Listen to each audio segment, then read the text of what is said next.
Hello human beings, PowerGamer here. I'm currently on the hunt for the rare and elusive Mega Man 6. It's a very mysterious creature that not many people have seen, but I know for a fact it exists, and I'm gonna prove it. That sounds like my trap!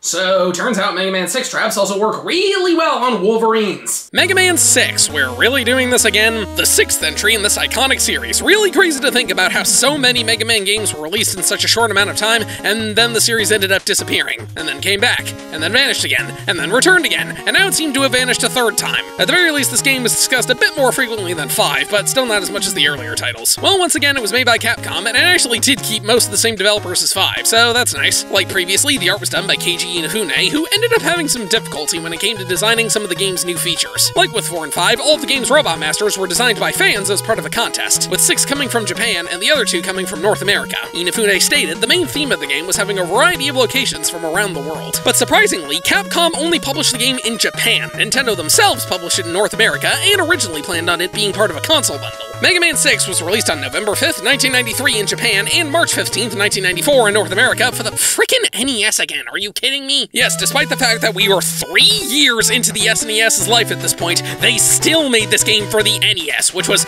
not a very wise decision, as since the NES was basically dead at this point, it never released in Europe at all until years later on the Virtual Console. This was so ridiculous that Capcom started a side series of games titled Mega Man X that were released for the Super Nintendo, and the first entry released only 1 month after Mega Man 6 in Japan, and 2 months before Mega Man 6 in North America. This really hurt the game's sales, as it only sold about 500,000 copies total, which was less than any other Mega Man game released at that point. Though, strangely, it is nowhere near as expensive as Mega Man 1 or 5. Now, reception was fairly positive, but almost everyone agreed that the series was starting to get really stale at this point, and who could blame them? It had 6 entries released on 1 console, which is something I don't think had ever happened before, and it's rarely happened since. As of now, this is the only NES Mega Man game I've never played before, as well as the final game on this cartridge, because for some reason they make you have to download Legacy Collection 2 separately. It's stupid, but whatever. Let's finally play it.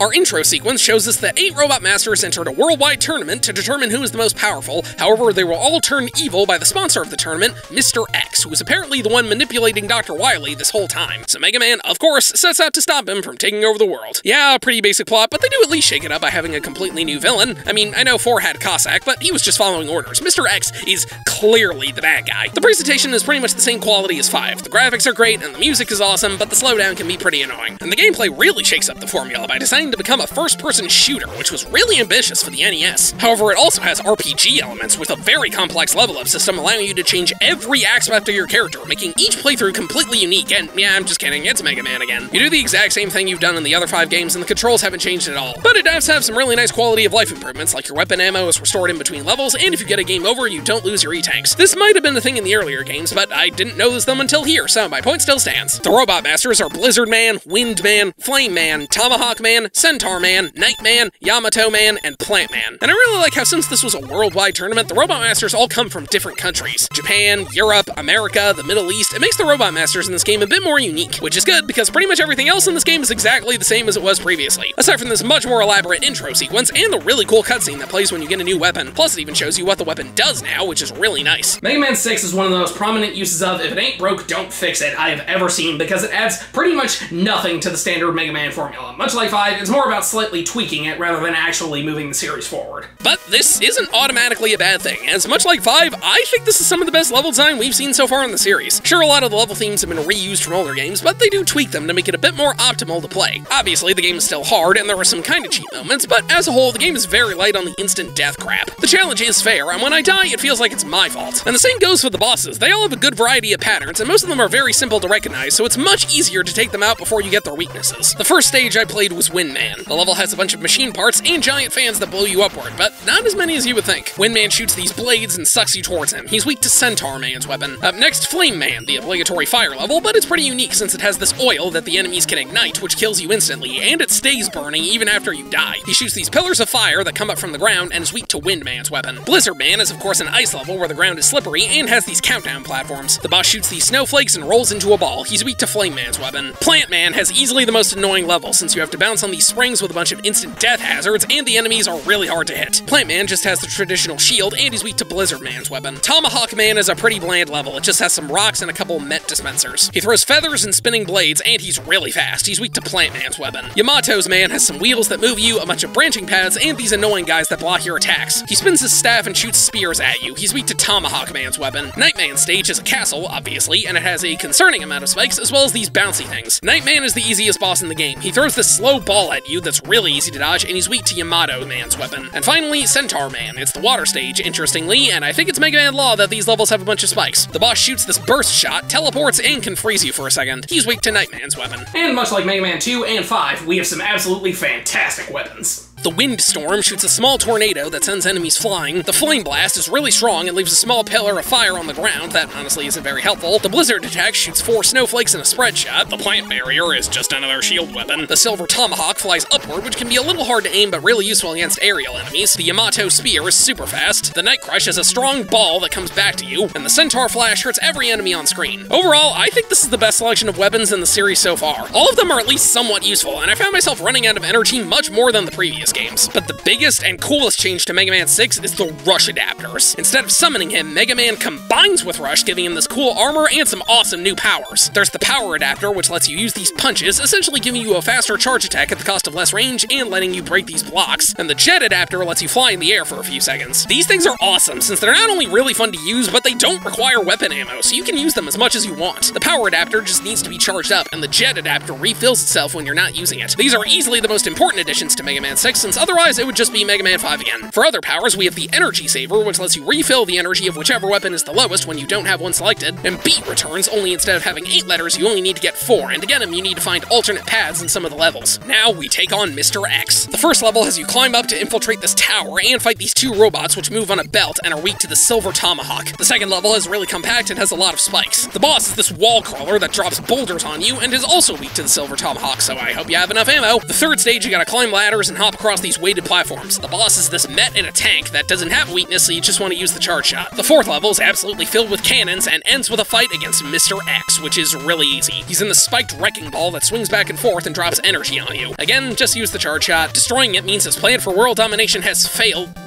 and Mr. X is revealed to actually be Dr. Wily himself in disguise. Wow, I am super impressed. That is a fantastic plot twist. I mean, I don't think any of us could have possibly seen that coming. Well done, Mega Man 6.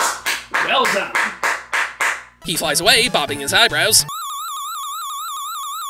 and flies into another fortress. Where is he getting these things? And now the Wily stages. First one, you're mostly just following down and then fighting this dinosaur that's weak to the Yamato Spear. Second one is a bunch of platforming, complete with the classic disappearing blocks. The boss is a tank that's weak to the windstorm. Third opens with water and fans that push you into spikes, and then we have the traditional boss rush, only we surprisingly don't have another boss immediately after. That's nice. And the final stage, you go through a couple of rooms and then fight Dr. Wily, which has 3 phases. Phase 1 bounces and shoots energy, it's weak to the Silver Tomahawk. Phase 2 does the exact same thing, only you can see Wily and is weak to the Night Crush. At Phase 3, he disappears like in the last 2 games, and he's once again weak to the Silver Tomahawk. When it's destroyed, he, of course, begs for forgiveness, and oh my god, Mega Man actually captured him!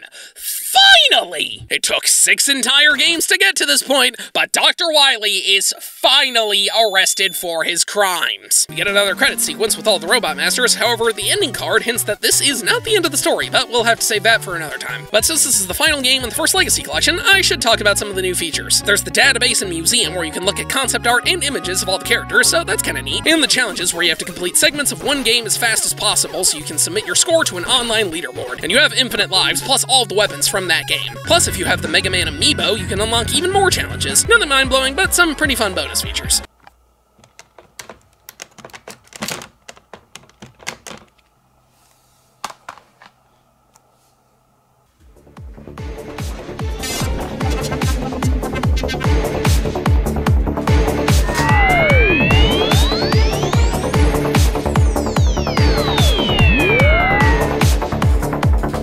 Game on.